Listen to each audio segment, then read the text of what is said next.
स्मृति वेद पुराण पुकारन पोथियां, नाम बिना सब कूड़ गाली होथियां, मन को नाम जप कराना बिठाता हूं।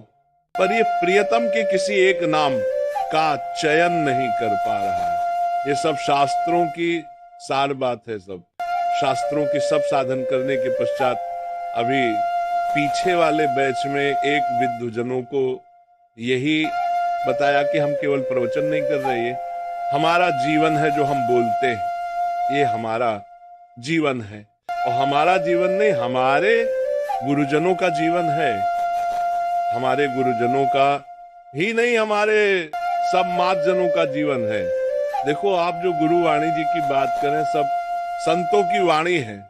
गुरुवाणी जी में सब संतों की वाणी है। कुछ ऐसा नहीं है जो अन्य शास्त्रों में हो, गुरुवाणी जी में ना हो। सब गुरुवाणी जी में है। निराकार साकार तत्व चिंतन भक्ति प्रेम साधु सेवा सब गुरुवाणी जी में है। बस पकड़ पावे, महापुरुषों के वचन पकड़ गुरुवाणी संपूर्ण है। गुरुवाणी मतलब पूर्ण गुरु विराजमान है, साक्षात गुरु साहब भी विराजमान है। और पूरी गुरुवाणी में सार बातों पर अगर हम ध्यान दें तो दो बातों पर ज्यादा जोर दिया गया है। एक नाम जप और दूसरा नाम जापक।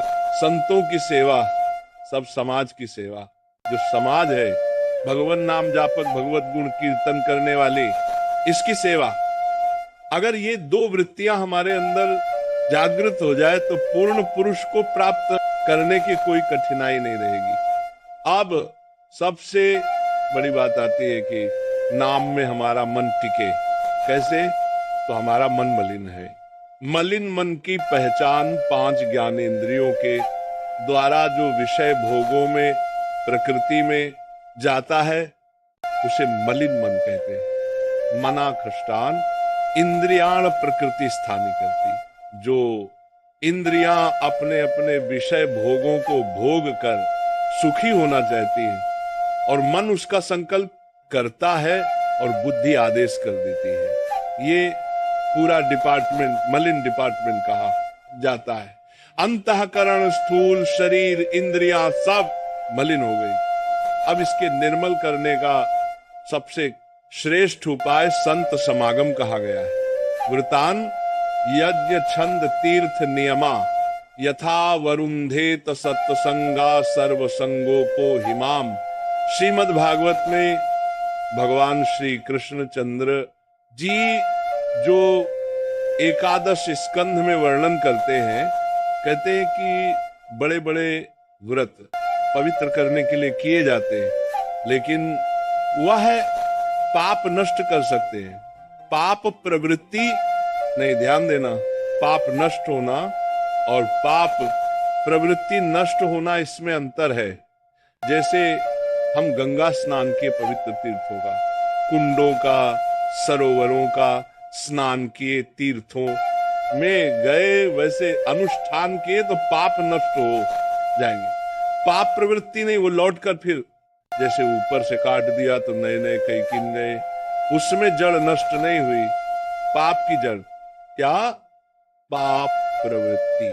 वह पाप प्रवृत्ति बोले व्रतान यज्ञ, बड़े बड़े यज्ञ करने से, बड़े बड़े व्रत करने से, वेदों का पाठ करने से, तीर्थ का अवगाहन करने से, यम नियमों का पालन करने से उतनी शुद्ध नहीं होती जितना साधु महात्मा जो भगवत मार्ग के सच्चे प्रतीक है उनका संग करने से जो होती है। भजन न हुई संग बिन और भजन बिना नहीं प्रेम बिना। भजन नंदी महात्माओं के संग के भजन नहीं हो सकता। तो भगवान ने कहा व्रता यज्ञ छंद तीर्थ यमा यमा यथावर सत्संगा। जो सत्संगी मतलब जो सत का चिंतन करते हैं, सत्संग संगी कौन है? जो इस शरीर का चिंतन करता है वह असत्संगी है। जो इस शरीर को चैतन्य प्रकाशित कर रहा है, सबकर परम प्रकाशक वो सत है। चाहे उसे आप परमात्मा कहो, चाहे उसे आप आत्मा कहो, वो घट जो व्यापी तत्व है, जो नाम देना चाहो, उसका जो चिंतन कर रहा है, जितने सेकंड उतने सेकंड सत्संग हो रहा है, इसके अलावा सब असत्संग है। शरीर का चिंतन, भोगों का चिंतन, व्यवहार का चिंतन। अब ये बात हमें संत के ही संग से तो पता चली। तो कह रहे हैं सत्संग सर्व संगों का त्याग करा देने वाला। अगर हमारे अंदर भोगों का चिंतन, भोगों में सुख बुद्धि बनी रही तो नाम जप में मन लगेगा नहीं। नाम जप में मन लगाने के लिए हमको पहले भोगों के प्रति जो आकर्षण बुद्धि, उसका सुधार करना पड़ेगा। किस भोग में सुख है, विचार करके देखने से सुधार होता है। किस भोग में सुख है? अगर हम पूरे सुखों में बुद्धि को दौड़ाते हैं तो सबसे ज्यादा काम सुख में बुद्धि राजी होती है।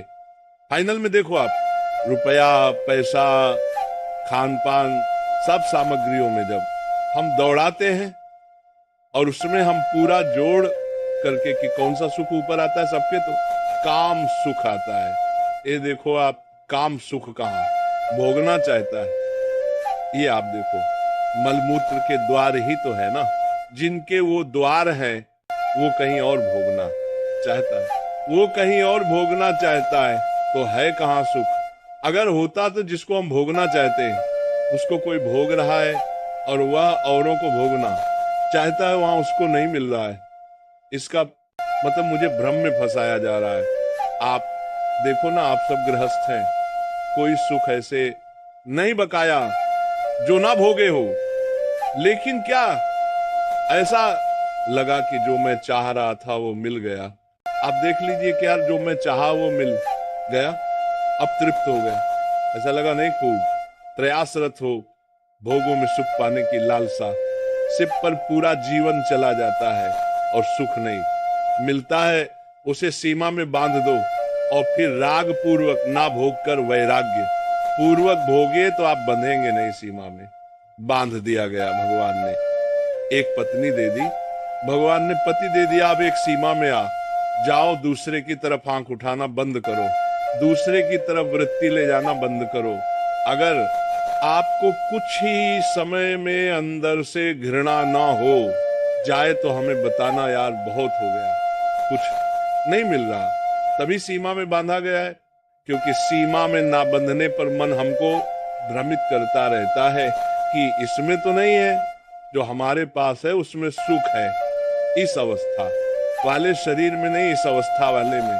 और वो आखिरकार वो ऐसे पाप करा देता है कि अगर नाक प्रकाशित हुआ, ओपन नहीं हुआ, तो उसका मन उसको डिप्रेशन में डालेगा, उसका मन उसको कष्ट देगा, उसका मन उसको दंड देगा। मन दंड देगा ना जब अपने को नष्ट कर लोगे, ये है मन का दंड। कोई भी कर्म बख्शता नहीं है।